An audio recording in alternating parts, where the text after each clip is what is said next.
Bismillahirrahmanirrahim. Alhamdulillahi rabbil alamin wassalatu wassalamu ala asyrafil anbiya'i wal mursalin sayyidina maulana Muhammadin wa ala alihi wa sahbihi ajma'in. Allahumma salli wa sallim ala sayyidina Muhammad salatan takunu likulli da'in dawa' ولكل سقم شفاء ولكل بلاء وأوبئة ضراء وعلى آله وصحبه وسلم. قال المصنف رحمه الله تعالى سيدنا ومولانا الإمام قطب الدعوة والإرشاد الحبيب عبد الله بن علي بن محمد الحداد صاحب الراتب أن الله يغفر له ويرحمه ويعلي درجاته في الجنة وينفعنا ببركاته وأسراره ويحفظنا بجاهه ويعيد علينا من أسراره ونفحاته في الدين والدنيا والآخرة. الفاتحة. أنا رجيم. بسم الله الرحمن الرحيم. الحمد لله.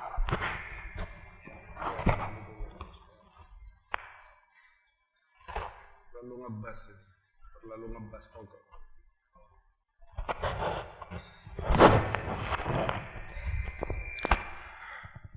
Bismillahirrahmanirrahim. Alhamdulillahi rabbil alamin wassalatu wassalamu ala asyrafil anbiya'i wal mursalin sayyidina maulana Muhammadin wa ala alihi wa sahbihi ajma'in. Amma ba'du. Qala al-musannif rahimahullahu ta'ala wa nafa'ana bihi wa bi ulumihi fid dharain amin ila qawlihi فَلَقَدْ كَانَ سَيِّدُ الْمُرْسَلِينَ وَخَيْرُ الْخَلْقِ أَجْمَعِينَ مُحَمَّدٌ صلى الله عليه وآله وسلم يربط حجرا على بطنه من الجوع وقد يمر شهران أو أكثر ما توقد في بيته نار لطعام ولا غيره إنما يكون على التمر والماء ونزل به ضيف فأرسل إلى أبياته التسع فلم يوجد فيها ما يطعمه الضيف ومات يوم مات ودرعه مرهونة عند يهودي في أصوع من شعير وليس في بيته ما يأكله ذو كبد كف من شعير صلى الله عليه وعلى آله وصحبه وسلم. Alhamdulillah, kita masih berada dalam keadaan nikmat, sehat dan afiah dari Allah Subhanahu wa taala. Kita berada dalam keadaan tenang dan insyaallah sehat dan aman. Dan semua ini tidak lepas daripada bimbingan guru-guru kita yang menanamkan di hati kita rasa takut kepada Allah melebihi rasa takut kita kepada selain Allah dari makhluknya. Seandainya manusia takutnya kepada Allah seperti takutnya kepada penyakit, rasa khawatir terhadap akhirat seperti rasa khawatirnya terhadap penyakit, maka niscaya seluruh umat Islam berada dalam keadaan baik. Karena permasalahan yang paling inti dalam hal ini adalah ketakutan manusia terhadap kematian. Takutnya mereka terhadap kematian seringkali disebabkan karena mereka tidak mempersiapkan diri dan yakin bakal sengsara di akhirat. Tidak ada di hari-harinya, tidak ada di malam-malamnya munajat-munajat yang indah dengan dan bersama dengan Allah Subhanahu wa taala. Sehingga jauhnya manusia dari Allah membuat mereka takut untuk bertemu dengan Allah karena Allah memiliki siksa, karena Allah memiliki neraka. Tetapi jika seandainya orang-orang yang dekat dengan Allah berusaha untuk menjadi manusia sebaik-baiknya di dalam pandangan Allah, menghabiskan hari-harinya dalam ibadah dan ketaatan kepada Allah Subhanahu wa taala, maka orang-orang tersebut akan lebih ingin segera berjumpa kepada Allah, berjumpa dengan Allah daripada hidup di muka bumi ini. Bahkan para salafun salih mengatakan, andai bukan karena rakaat-rakaat yang bisa kami lakukan di waktu malam hari, maka kami tidak ingin lagi hidup di muka bumi ini. Yang mempertahankan mereka untuk bisa, untuk tenang dan nyaman hidup di muka bumi yang fana ini, hanya munajat-munajat mereka dengan Allah Subhanahu wa taala. Mudah-mudahan kita dijadikan seperti mereka. Oleh karena itu, dalam hal ini banyak orang memandang kondisi yang terjadi sekarang ini dengan cara pandangnya masing-masing. Mereka yang di bidang kedokteran memandang ini sebagai suatu wabah, virus, dan seterusnya. Mereka yang ahli politik, yang hidup setiap hari memikirkan dan berbicara tentang politik, melihat bahwa wabah ini adalah merupakan rekayasa politik dari negara tertentu atau pihak tertentu. Mereka tidak melihat ini sebagai sebuah peringatan musibah dan bala dari Allah. Mengapa demikian? Karena pepatah mengatakan, kullu ina'in bima fihi yandahu.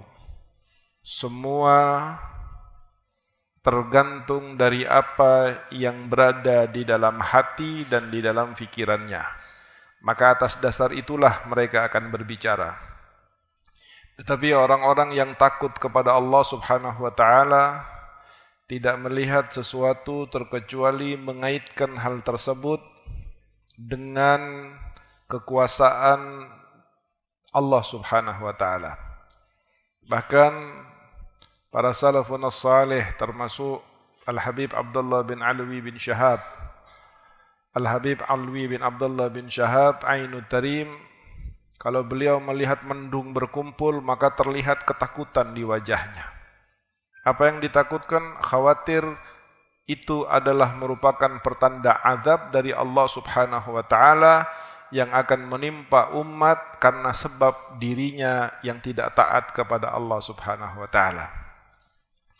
Di antara mereka ketika mendengar suara guntur atau kilatan petir, tidak jarang dari mereka yang pingsan.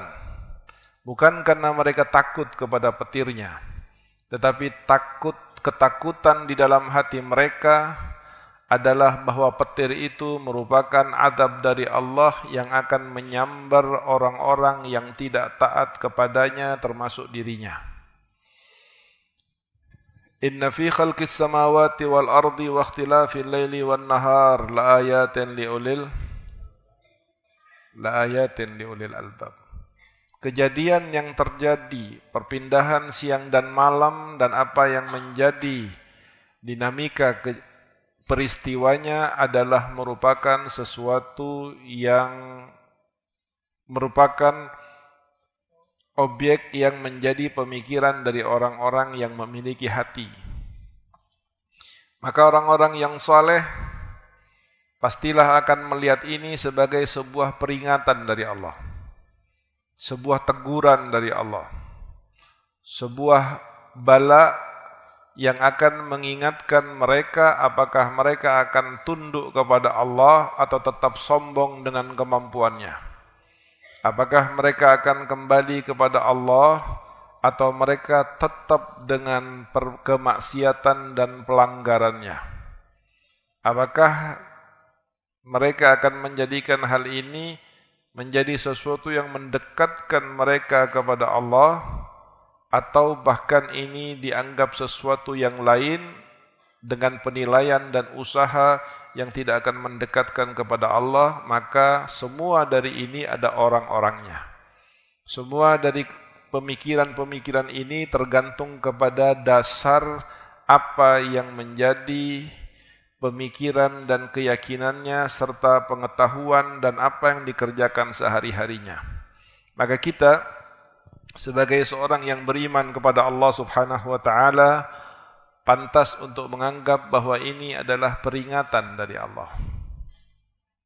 Sudah merupakan sesuatu yang tidak bisa dipungkiri lagi bahwa sesungguhnya ayat-ayat Allah, hadits-hadits Rasulullah, nasihat-nasihat para ulama, ceramah-ceramah para khatib seringkali masuk ke telinga kanan, keluar dari telinga kiri.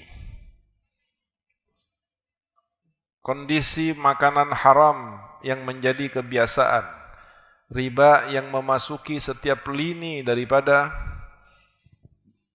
urusan duniawi mereka, bohong dan riba, menipu dan bersumpah palsu, mata bermaksiat kepada Allah, mulut bermaksiat kepada Allah, telinga, tangan dan kaki semuanya penuh dengan maksiat kepada Allah Subhanahu wa taala. Bagaimana akan ada rasa takut di dalam hatinya kepada Allah? Bagaimana akan ada nilai keimanan yang akan menerjemahkan setiap kejadian yang terjadi di muka bumi ini dengan kebesaran Allah Subhanahu wa taala? Dan kita sebagai salah satu bagian kecil dari umat Islam yang dididik untuk bagaimana mengetahui agama atas dasar rasa takut kepada Allah, wajib melihat ini sebagai satu peringatan dari Allah, sebab sudah Al-Quran, hadis Nabi, nasihat-nasihat sudah tidak lagi diindahkan. Bahkan di negeri kita ini sudah beberapa kali terjadi kejadian-kejadian yang seharusnya membuat negeri ini sampai detik ini tidak akan berani bermaksiat kepada Allah Subhanahu wa taala.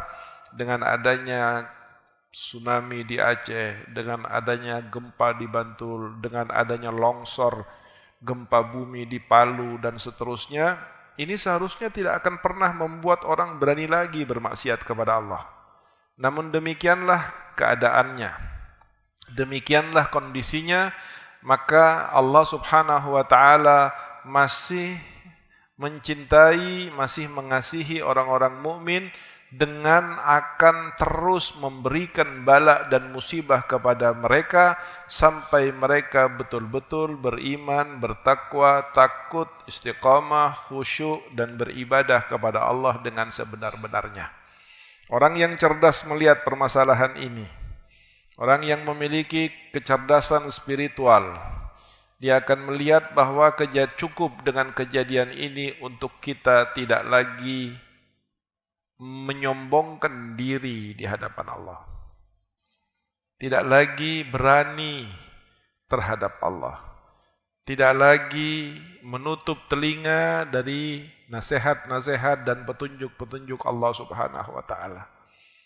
Coba kalian lihat bagaimana kesombongan orang-orang yang tidak beriman kepada Allah. Ada yang sombong dengan kekuatan ekonominya, ada yang sombong dengan kekuatan persenjataannya, ada yang sombong dengan kekuatan pemikiran dan teknologinya.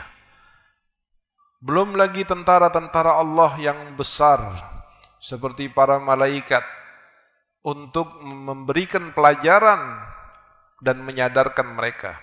Baru makhluk atau tentara Allah yang sangat kecil yang tidak bisa dilihat oleh mata, bahkan dengan mikroskop tertentu hanya bisa dilihat karena seperti virus tersebut memiliki tingkat bentuk kekecilan 150 nanomilimeter. Ini ketika dilepas oleh Allah Subhanahu wa taala untuk menjadikan peringatan kepada manusia, Maka mereka yang memiliki senjata, mereka yang memiliki ekonomi, mereka yang memiliki kemampuan, mereka yang memiliki pemikiran menjadi lumpuh seakan-akan tidak lagi mampu berbuat apapun di hadapan pelajaran dari Allah Subhanahu wa taala. Harusnya ini menjadikan pelajaran buat kita. Menjadikan pelajaran buat kalian semua para santri. Nilai-nilai seperti inilah yang harus kalian bawa kepada mereka pada saat kalian pulang nanti. Persiapkan diri kalian untuk menghadapi satu kondisi yang sangat berat. Kondisi keimanan, kondisi keyakinan, kondisi kesolehan yang tidak lagi kalian akan membayangkan itu terjadi, tapi kalian akan menemuinya kelak ketika kalian keluar dari pesantren ini untuk menyambung risalah penyebaran risalah Nabi besar Muhammad SAW. Maka persiapkan diri kalian, kokohkan kaki kalian, kuatkan hati kalian, agar jika kalian datang kepada mereka yang membutuhkan cahaya, dengan besarnya cahaya yang kalian berikan, yang kalian bawa, dengan besarnya kegelapan yang ada pada mereka, maka cahaya kalian akan berarti di tengah-tengah kegelapan mereka dan bukan menjadi sesuatu yang tidak mampu menerangi mereka.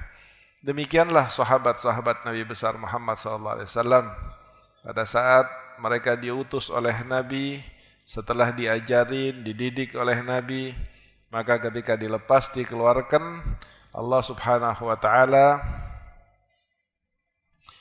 berfirman di dalam Al-Qur'an, yamshi bihi finnas, apa awal ayatnya? Kaman mathalahu fid dhulumati laysa bi kharijin minha.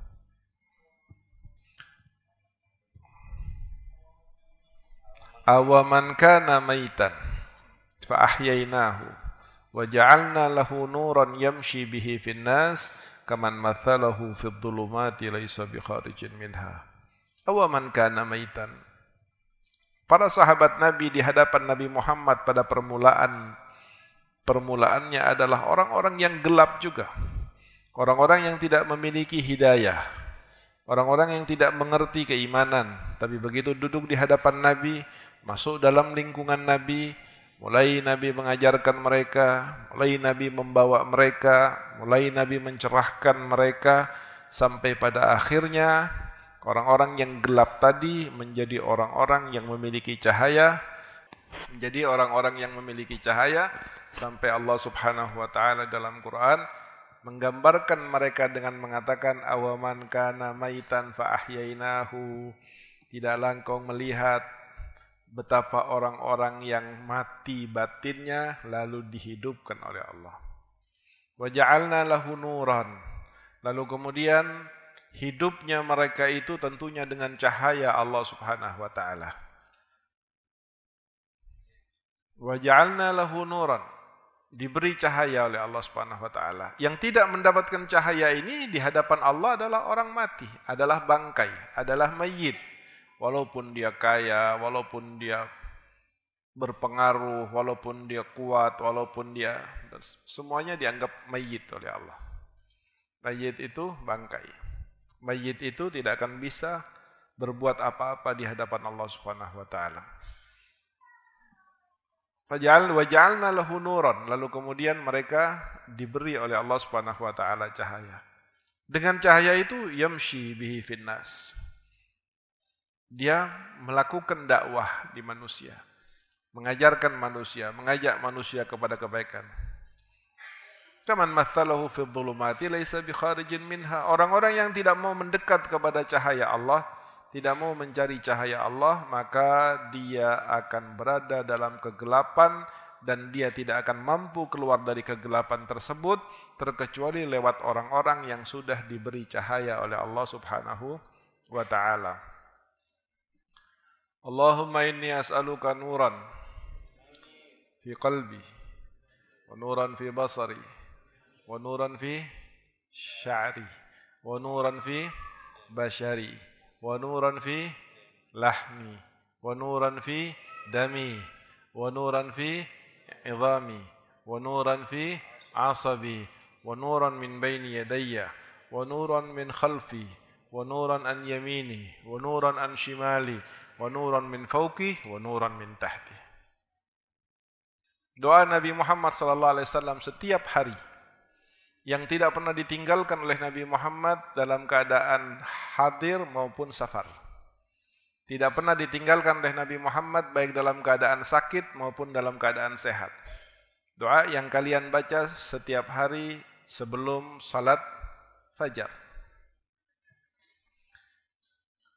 Orang-orang yang seperti ini maka jangankan hatinya, di bulunya ada cahaya, kulitnya ada cahaya, dagingnya ada cahaya, darahnya ada cahaya, tulangnya ada cahaya, sumsumnya ada cahaya, sebelah kanan kirinya ada cahaya, depan belakangnya ada cahaya, di atas dan di bawahnya ada cahaya, dan mereka dikelilingi cahaya. Semakin besar cahaya yang dimiliki oleh orang ini karena takarrubnya kepada Allah Subhanahu wa taala, maka dari situ ditentukan seberapa bisa dia menerangi kegelapan yang ada di luar sana. Wa qala radhiyallahu anhu falaqad kana sayyidul mursalina, maka telah ada junjungan para utusan Allah, para rasul, wa khairul khalqi ajma'ina, dan sebaik-baik makhluk Allah secara keseluruhan, yaitu Sayyidina Muhammad sallallahu alaihi wasallam. Yarbitu hajaran ala batnihi minal ju'. Nabi Muhammad sallallahu alaihi wasallam sering mengikat batu di perutnya. Itu kebiasaan orang Arab. Di sini kenapa tidak lazim? Karena di sini orangnya kenyang semua. Di Indonesia orangnya kenyang semua. Tetapi Nabi dan para sahabatnya pada saat melakukan dakwah menyebarkan agama ini senantiasa setiap hari merasakan rasa lapar. Dan ketika lapar, maka mereka akan meletakkan batu yang diikat atau ditaruh di sarungnya untuk menekan perutnya supaya tidak terlalu lapar. Kalau 2 hari maka akan ada 2 batu. Kalau 3 hari akan 3 batu. Sampai pernah 1 hari Nabi SAW mendahului Sayyidina Umar masuk ke dalam masjid, dan Sayyidina Umar melihat Rasulullah SAW sedang sholat. Di setiap perpindahan rakaatnya, Sayyidina Umar mendengar suara seperti tulang bergemeretak dari Nabi SAW. Lalu setelah salam, Sayyidina Umar bertanya, "Ya Rasulullah, apakah engkau sakit?" Nabi tersenyum, Nabi mengatakan, tidak sakit saya. "Memangnya ada apa, wahai Umar?" Nabi berkata, "Aku mendengar tulangmu berbunyi semua, ya Rasulullah." Rasulullah SAW tersenyum, lalu kemudian membuka perutnya, membuka sebagian dari bajunya, dan mengeluarkan beberapa batu. Wakila ada 7 batu yang dikeluarkan oleh Nabi SAW, yang itu artinya Nabi Muhammad 7 hari tidak makan. Bukan ini yang berbunyi, tapi batu yang berkumpul ketika badan Nabi bergerak, dia bergeser dan berbunyi seakan-akan tulang yang berbunyi. Dan jika kalian kenyang sekarang ini dalam belajar, dalam berdakwah, terutama orang-orang yang mengaku melanjutkan dakwahnya Nabi Muhammad SAW, mereka terhormat, datang diundang, nyampai disambut, pulang diantar, dihormati bagaikan guru besar, dihormati bagaikan seorang yang mulia dan terhormat. Ketahuilah bahwa pernah satu hari Al-Habib Umar bin Hafid menangis terseduh-seduh. Pernah suatu hari Habib Umar menangis terseduh-seduh ketika ditanya, "Kenapa engkau menangis wahai Habib, dia bilang kita datang dijemput, dakwah didengarkan, kemudian dihormati, terhampar makanan yang luar biasa untuk dipersiapkan untuk kita, bahwa ketahuilah sesungguhnya ini tidak terjadi kepada Nabi Muhammad sallallahu alaihi wasallam.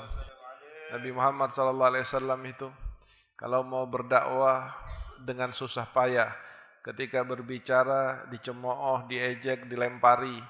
Bahkan tidak jarang Nabi Muhammad SAW pulang pun karena diusir dari tempat beliau berdakwah. Tetapi semua itu ditanggung oleh Rasul SAW. Seakan-akan Nabi Muhammad SAW ingin mengatakan kepada kita, lanjutkan agama ini, sebarkan agama ini dengan segala kemudahan, fasilitas, penghormatan dan kenyamanan, karena aku telah menanggung semua penderitaannya. Sehingga dalam hal ini kalau ada seorang da'i yang tidak ikhlas, da'i yang cenderung menjual agamanya, da'i yang ketika berdakwah mengharapkan lembaran-lembaran duniawi, maka ketahuilah bahwa sesungguhnya secara langsung atau tidak langsung dia telah berkhianat kepada perjuangan Nabi besar Muhammad SAW. Dan orang ini nanti akan berhadapan dengan Rasulullah dan akan dipertanyakan oleh Allah, dipersaksikan kepada Nabi Muhammad, dan Allah Subhanahu wa taala akan bertanya, apa yang kamu kerjakan di dunia? Saya ceramah ya Rabb, saya berdakwah, saya mengajarkan orang kepada kebaikan dengan ikhlas dan sebagainya. Apa kata Allah Subhanahu wa taala? Yang mana dia adalah zat yang ya'lamu sirrah wa akhfa. Allah mengatakan kadzabta, bohong kamu. Bohong kamu, kata Allah. Kamu berdakwah untuk dapat uang. Kamu berdakwah untuk dihormati. Kamu berceramah agar dibilang kamu pintar. Kamu saat melakukan dakwah penuh dengan kesombongan dan riya. Dan kamu sudah mendapatkan semua itu saat di dunia.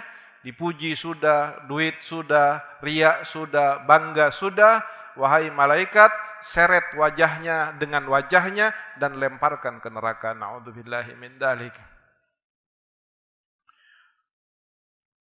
Nabi SAW lapar dan mengikat batu di perutnya karena lapar. Nabi SAW itu laparnya Nabi Muhammad bukan karena semata-mata tidak berusaha agar ada yang dimakan, bukan. Sahabat jangankan makanannya, jangankan kambing dan daging dan gandumnya, nyawanya ketika diperlukan tidak perlu diminta oleh Nabi. Mereka semua menawarkan, nyawa saya ya Rasulullah. Tetapi karena Nabi SAW menampakkan bahwa dia tidak butuh. Nabi Muhammad SAW memberi kesan kepada sahabat-sahabat bahwa dia dalam keadaan kenyang, dia dalam keadaan nyaman, beliau dalam keadaan senang. Yahsabuhumul juhalu aghniya'a minat ta'affuf. Orang-orang yang beriman dan punya thiqah kepada Allah Subhanahu wa taala adalah orang-orang yang menampakkan kesenangan, menampakkan kecukupan padahal sangat kurang, sangat menderita. Sampai orang-orang bodoh, orang-orang yang tidak tahu, orang-orang yang kenal maupun tidak kenal menganggap mereka adalah orang-orang kaya, saking mereka tidak mau meminta. Dikarenakan mereka melihat di dalam laparnya itu ada kenikmatan yang diberikan oleh Allah. Dia melihat di dalam lapar dan letihnya ada sesuatu yang dijanjikan oleh Allah kepadanya. Dan kekuatan keyakinannya kepada Allah Subhanahu wa taala mengalahkan semua daripada kenikmatan dan kemewahan duniawi yang seringkali diperebutkan oleh orang-orang yang tentunya tidak memiliki pengetahuan dan rasa atau dzauq terhadap Allah Subhanahu wa taala. Di sini Al-Habib Abdullah Al-Haddad membawakan kisah atau ungkapan tentang laparnya Nabi Muhammad SAW untuk memberi nasihat kepada kita, terutama orang-orang yang betul-betul ingin berjalan batinnya menuju kepada Allah Subhanahu wa taala. di mana sebelumnya dikatakan wa qad yubtalal muridu bil faqri wal faqati wa dhiqil ma'isyah.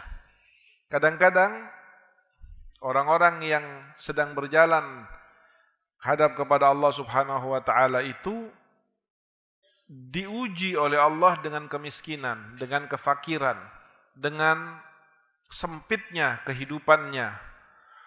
Maka orang yang sedang berjalan batinnya menuju kepada Allah, lalu mendapati kondisi hidupnya seperti itu, miskin dan sebagainya, lapar, kesulitan, tidak punya apa-apa, serba butuh tapi tidak memiliki sesuatu yang bisa menutupinya, fayambaghi lahu ayyashkurallaha ala dzalik.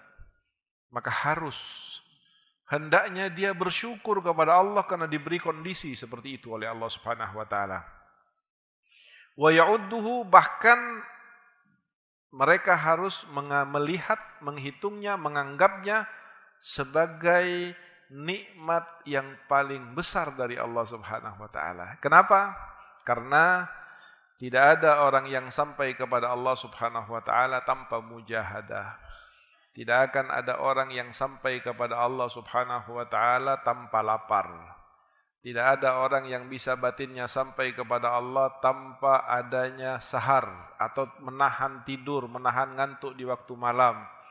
Tidak ada orang yang sampai kepada Allah sementara matanya tidak mengeluarkan air mata. Sementara kalau dia kaya, berarti dia harus berjuang 2 kali. Setelah menyingkirkan kekayaannya sementara dari dirinya secara langsung, lalu kemudian berusaha untuk hidup miskin.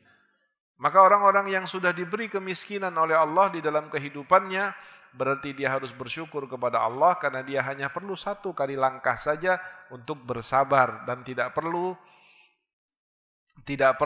untuk lebih berat. Ibarat orang sedang lapar, di depannya ada makanan.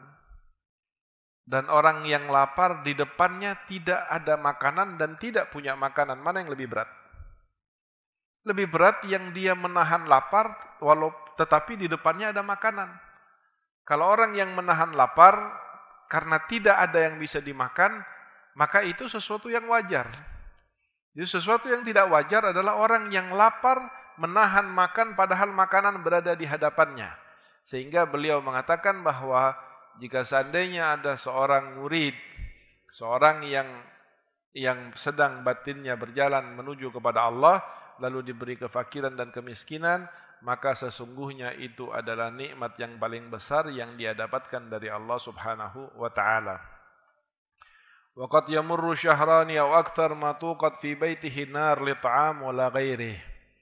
Kadang-kadang 2 bulan, berjalan 2 bulan, berlalu 2 bulan, Nabi Muhammad dapurnya tidak pernah dinyalakan apinya. Kalau sekarang kompornya tidak pernah dinyalakan. Kenapa 2 bulan tidak pernah dinyalakan kompornya? Karena tidak ada yang bisa dimasak. Tidak ada yang bisa dimasak. Tidak ada gandum yang bisa dimasak, tidak ada daging yang bisa dimasak. Kenapa tidak ada yang bisa dimasak? Karena Nabi tidak punya. Tetapi Nabi Muhammad SAW bersabar atas hal itu. Innama yakunu ala tamri wal ma'. Jadi bagaimana makannya Nabi SAW? Makannya Nabi kurma sama air. Kurma sama air. 2 bulan makan kurma sama air. Sallallahu alaihi wa alihi wa sahbihi wasallam. Wa nazala bihi dhaifun. Pernah ada satu tamu datang ke Nabi SAW.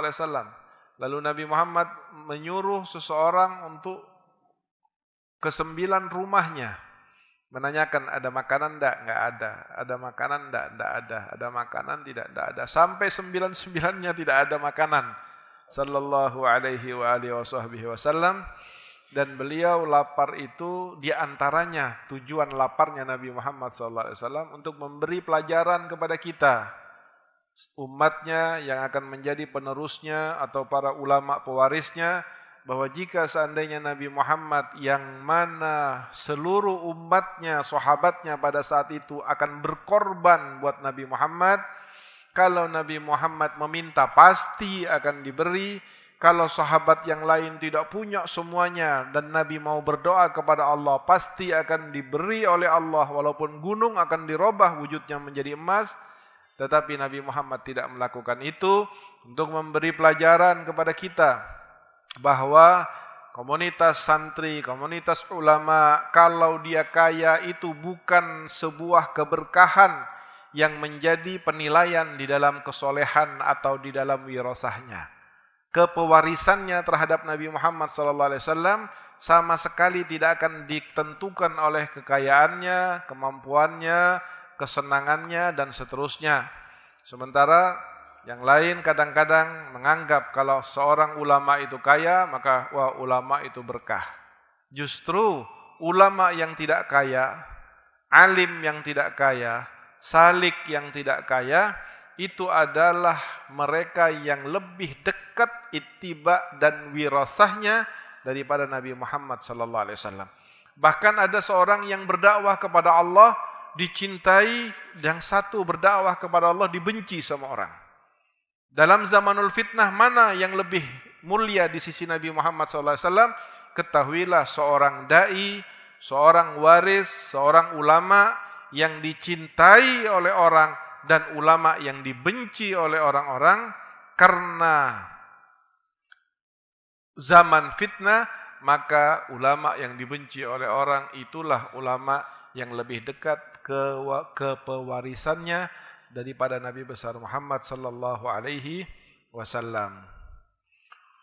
Bahkan Nabi sallallahu alaihi wasallam mata yauma mata wa dir'uhu marhuna 'inda Yahudi. Pada saat Nabi Muhammad SAW wafat, di hari beliau wafat, baju perang, baju besinya Nabi SAW berada tergadai di seorang Yahudi. Nabi Muhammad SAW menggadaikannya kepada seorang Yahudi. Ulama membahas masalah ini dengan beberapa hikmah tasyri'. Dalam hikmah di dalam fiqh sirahnya. Pemahaman terhadap kejadian-kejadian yang terjadi sepanjang sejarah Rasulullah SAW. Kenapa Nabi SAW wafat sementara baju besinya digadaikan ke seorang Yahudi? Apakah tidak ada orang Islam yang bisa meminjami? Ada. Apakah tidak ada orang Islam yang bisa memberi? Ada. Kenapa Nabi SAW toh memilih orang Yahudi? Karena Nabi SAW tidak ingin memberatkan umatnya. Tidak ingin membuat umatnya terfikirkan, ya Allah Nabi saya kok lapar, ya Allah. Nabi Muhammad tanggung sendiri itu.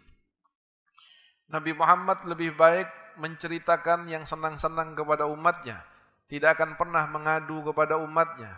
Nabi Muhammad ingin mengajarkan kalau mau mengadu, mengadulah kepada Allah. Kalau mau mengadu, sujudlah kepada Allah. Kalau mau nangis, nangislah kepada Allah. Kalau mau mengadu, bukan di Facebook. Kalau mau mengadu bukan di WhatsApp. Kalau mau mengadu ambil wudu, gelar sejadah, tengah malam orang sedang tidur semua, tidak ada yang mendengar suara pengaduanmu, maka mengadulah kepada Allah Subhanahu wa taala dalam tangisanmu, dalam sujudmu, karena Allah Subhanahu wa taala innama amruhu idza arada syai'an ay yaqula lahu. Ini virus yang sedang menggemparkan dunia. Siapa yang menentukannya? Siapa yang meletakkannya? Siapa yang menakdirkannya? Allah. Kalau Allah dalam waktu kurang dari 1 hari, kurang dari 1 jam, kurang dari 1 menit akan mencabut dan menghilangkannya, apa bisa? Bisa. Allah sangat sanggup. Lalu kenapa harus mengadu kepada selain Allah? Lalu kenapa harus menjauhi hal-hal yang diperintahkan untuk didekati oleh Allah? Seharusnya dalam hal seperti ini, nilai keimanan yang paling rendah dari seseorang itu akan mengatakan yang mendatangkan adalah Allah, yang menakdirkan adalah Allah, yang menciptakan adalah Allah, yang maha mampu adalah Allah, mintalah kamu kepada Allah. Jangan sampai membuat takutmu kepada virus ini melebihi takutmu kepada Allah, karena itu adalah kesalahan yang sangat fatal, kebodohan yang sangat nyata, kelemahan iman yang sangat mengkhawatirkan, dan orang-orang seperti ini akan tersiksa setiap hari, akan ketakutan setiap hari.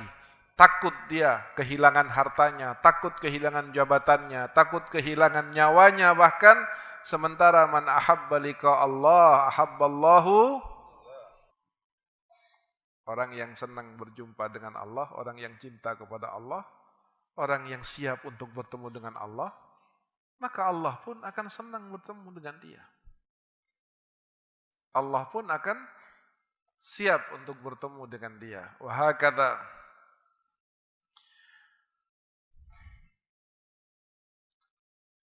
Falyakun qasduka ayyuhal muridu wa himmatuka minad dunya khirqah tasturu biha auratak. Maka jadikan tujuanmu dari kehidupan ini adalah sebatas kain yang menutupi auratmu. Kain suci, selesai. Tidak perlu harus merek, tidak perlu harus mentereng, tidak perlu harus mahal, tidak perlu harus, yang penting baju pantas, bersih, menutupi auratmu. Selesai. Wa luqmatun tasuddu biha jau'atak minal halal faqat. Dan kalau harus makan, beberapa suapan yang dapat menghilangkan rasa laparmu. Dan subhanallah, ternyata orang yang lapar dengan orang yang kenyang terkait dengan penyakit akan lebih disenengin, akan lebih banyak sakitnya orang yang kenyang daripada orang yang lapar. Apalagi dia di dalam makan halalan thayyibah. Bukan hanya sekedar halal, tapi halalan thayyibah. Duren halal. Kapan duren itu menjadi ghairu thayyib? Kalau ada 10-15 buah ente makan, itu halal yang ghairu thayyib. Tapi makan daging secukupnya, duren secukupnya, gula secukupnya. Maka itu konsep makan di dalam agama Islam. Makanlah yang halal dan baik. Baik itu artinya tidak membahayakan badan dan hukumnya halal. Lebih baik makan yang tidak baik tapi halal daripada makan yang bergizi tetapi syubhat atau haram. Wa iyyaka wassummal qatil, hati-hatilah dari racun yang akan membunuhmu. Apa racun yang akan membunuhmu? Wa huwa an tashtaqa ila tana'umi bid dunya wa targhabu fit tamattu'i bi syahwatiha.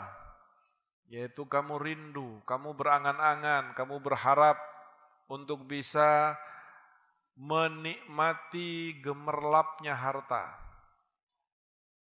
dan bisa mengumbar kesenangan dengan dunia. Lalu kamu setiap melihat orang yang memiliki kemampuan duniawi, orang yang memiliki kemewahan, di dalam hatimu ada ghibtah, ada keinginan kuat untuk menjadi seperti dia. Pengen pakai Mercy kayak dia, pengen pakai Alphard kayak dia.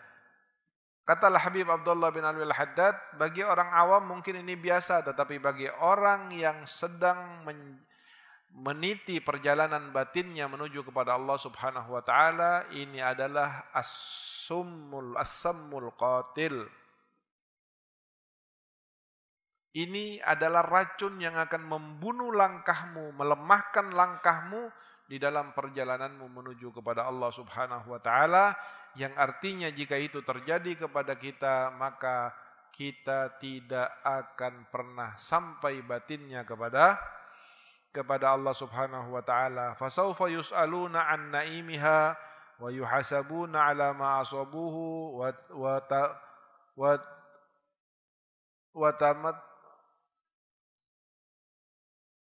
wa tamatta'u bihi min syahwatiha. Maka selain bahwa itu tidak akan pernah menyampaikan batin kita kepada Allah, itu akan menjadi masalah dalam perhitungan dan pertanggungjawaban nanti di hadapan Allah Subhanahu wa taala. Ad-dunya halaluha hisabun wa haramuha adzabun. Dunia itu, harta itu kalau halal adalah hisab. Akan ditanya oleh Allah Subhanahu wa taala satu persatu. Kamu punya uang 1 juta. Bukan Allah lalu mempertanyakan 1 juta itu dari mana, tidak, rupiah per rupiah akan ditanya oleh Allah. Ketika umur ditanya fima ablah, kesehatan fima jasad fima afnah.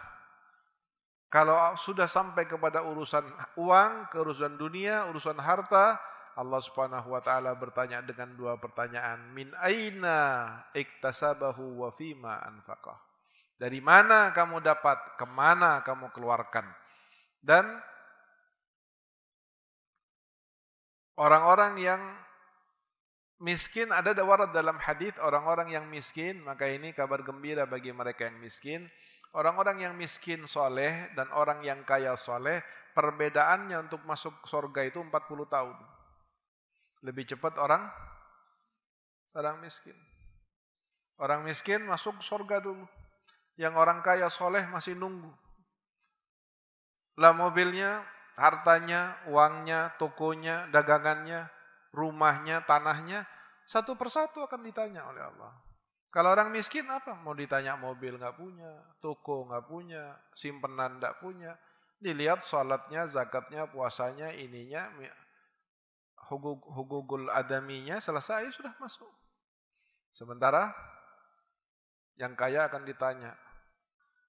Dan Nabi SAW bersabda, "Man nukishal hisab udzib." Orang yang begitu lama berdiri di hadapan Allah untuk ditanya udzib, orang itu sudah tersiksa nantinya di hadapan Allah Subhanahu wa taala.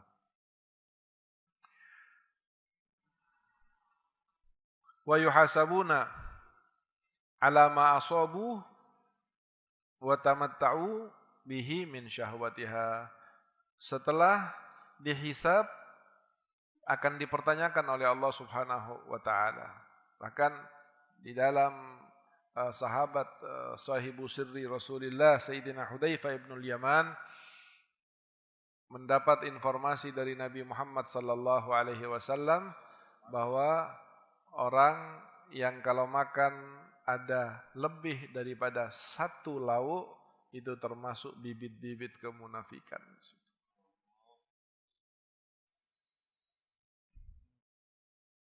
Orang yang memiliki baju lebih dari 3, itu termasuk ada unsur-unsur, bibit-bibit, benih-benih kemunafikan. Dan ketahuilah bahwa besarnya Islam, jayanya Islam, mulianya Islam, terhormatnya Islam bukan dengan harta. Sayyidina Umar pernah dengan tegas mengatakan, "Nahnu qaumun a'azzanallahu bil Islam." Kita ini adalah sebuah kaum yang dimuliakan oleh Allah dengan agama Islam. Kalau kita sebagai muslim ingin menjadi mulia dengan selain Islam, maka kita akan dihinakan oleh Allah Subhanahu wa taala. Dan lihatlah kenyataannya. Dulu di zaman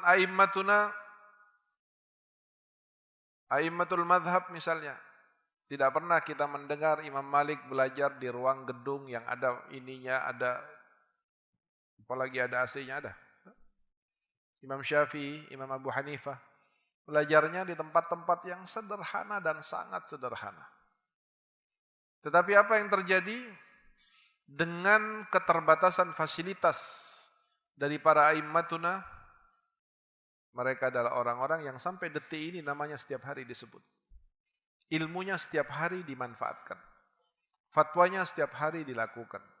Amal jariahnya terus berputar dengan segala keterbatasan dari apa yang dimilikinya, fasilitas belajarnya, kesederhanaannya, dan sebagainya. Mereka mulia sampai detik ini, dan kemuliaannya itu semata-mata datangnya dari kemuliaan Allah Subhanahu wa taala dan bukan dari kemuliaan materi. Mudah-mudahan Allah memahamkan hati kita dan menjadikan kita sebagai orang, sebagai para khalaf bagi sebaik-baiknya salaf. Mudah-mudahan Allah memahamkan kita dan memberi kita kekuatan agar kita bisa menjalankan sebagaimana yang dijalankan oleh para pendahulu kita.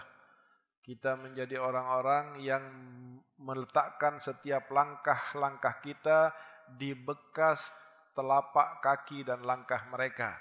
Sehingga kita tidak tersesat sebagaimana orang-orang yang tersesat atau menjadi mata rantai yang tadinya baik kemudian putus dan terlempar daripada kebaikan-kebaikan para salafun salih. Innahu bi'ibadihi rahimun wa huwa arhamur rahimin.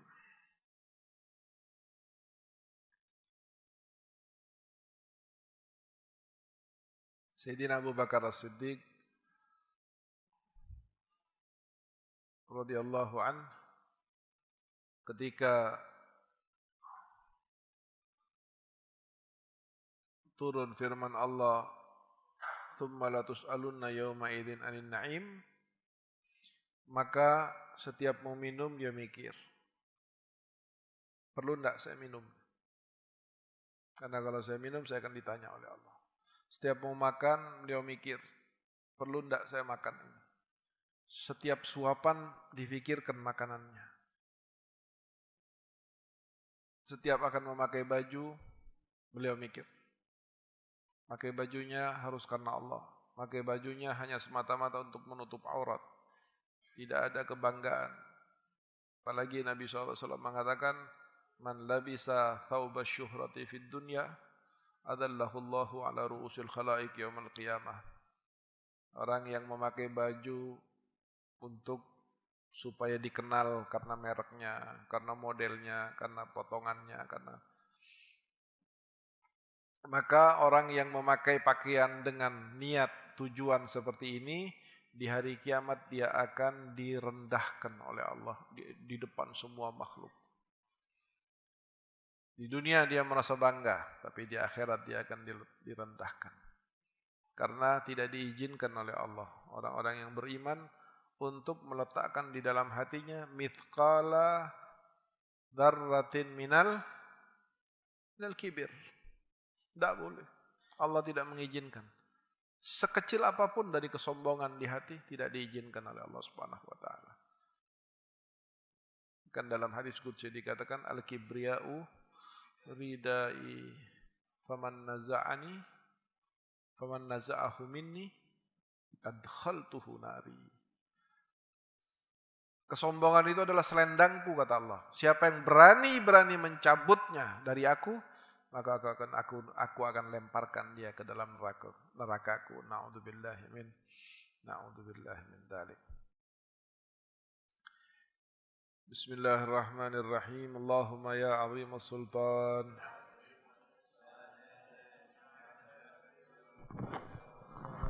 يا خفي لطفي يا جميل السن يا حليما لا يعجل صل يا ربي على سيدنا محمد وآله وسلم ورضى عن الصحابة أجمعين.